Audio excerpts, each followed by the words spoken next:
In this video, we'll be showing you how to set up your new phone. First, we begin by removing the new phone from its packaging.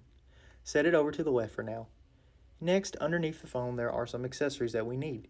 These accessories are the handset, the stand, and the telephone cord for the handset. Now that we have these accessories out, we need to flip the phone onto its face.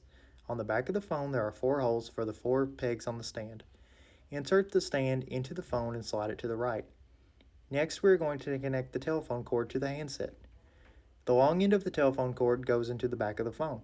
The short end of the cord goes into the bottom of the handset. After this is all connected, we need to tuck the cord into the back of the phone.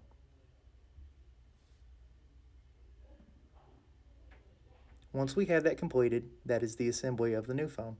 Next, we need to disconnect the old phone from the internet. On the bottom left of the old phone, there should be a port for internet. Disconnect the cord from this port. Now we're going to plug the cord into the new phone. On the bottom right of the new phone, there is an internet port.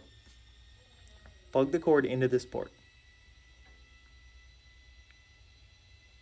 The port on the left is for the computer. Plug your computer cord into this port. This now completes the setup of the new phone.